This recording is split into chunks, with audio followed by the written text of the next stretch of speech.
I think me and Liam Paro would be a great fight. I think it would be a huge fight also. He's 23-0, Australian, strong, big left hand, game, always come to win. And then you got me.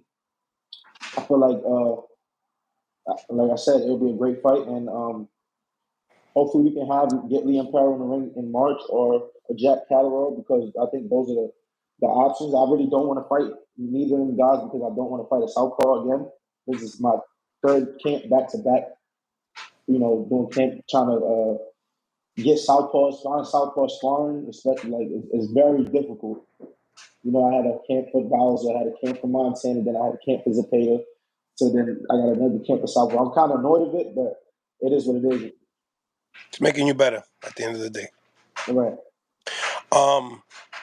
Obviously, we got this super chat right here. Thank you for the $5, Marcus.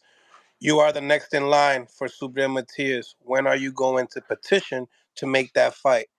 The style clash would make an exciting fight. Thank you, Marcus, for the $5.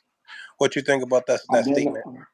I've been vocal about the IBF. I've been vocal about the IBF before Matías was even. I don't even know. I don't watch rankings before I even knew Matías was even ranked number 2 or number 1 for the IBF. After I fought, like I said, I never fought for a belt, for ranking belt when I was in Mayweather Promotions. I didn't know how sanctioning bodies and what was their rules.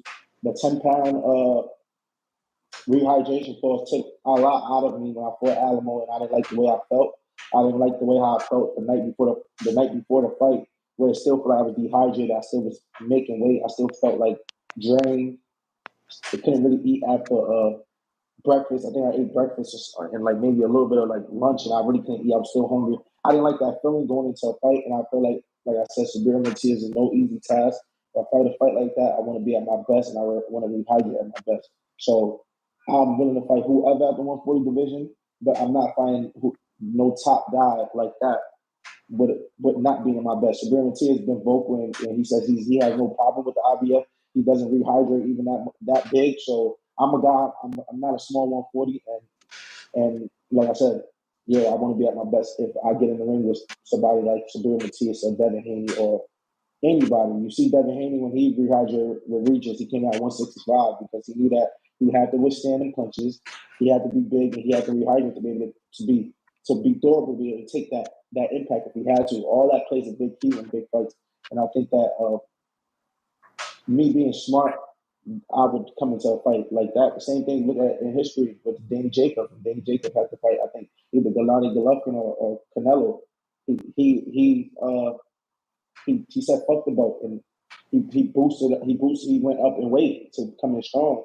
I think that's why now Danny Jacobs was actually the first person that started that rule where if a fighter had the IBF champion is an IBF champion and another guy has another belt and there's a unification, there's no rehydration clause. I think that happened after the Danny Jacobs, because when Danny Jacobs was fighting, the rules was if you had the IBF and this guy's WBC champion, you still had to do the 10-pound thing back in the day. So, yeah.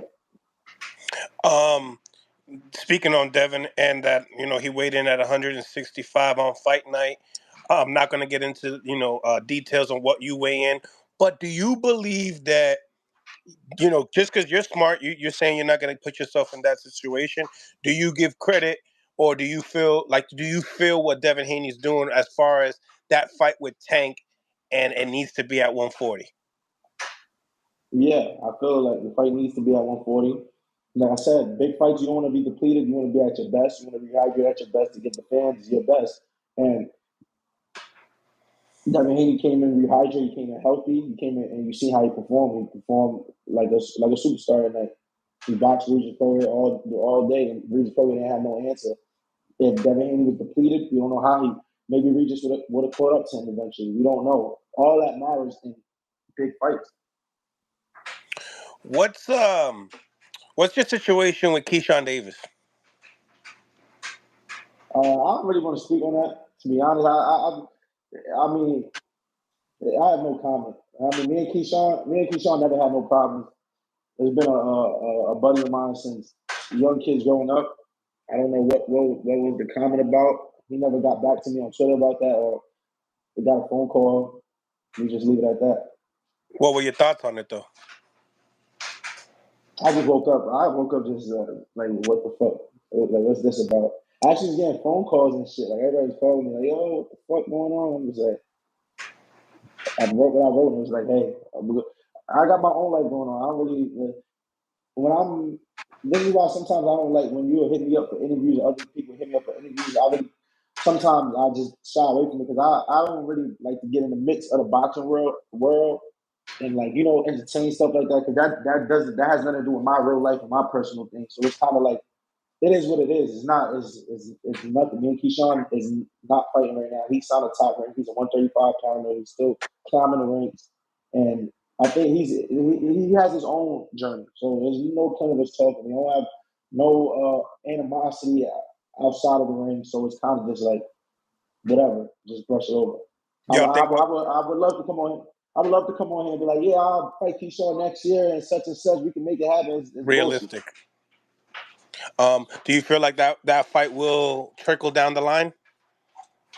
Man, in boxing, we all playing for keeps. We all playing for keeps. This is war, so you never know what could happen. Everybody, I could fight whoever the next day. It's a business, and like I said, it's a competitive sport, so it is what it is. Right. Your thoughts on Matías and Ergashev on that David Benavidez fight?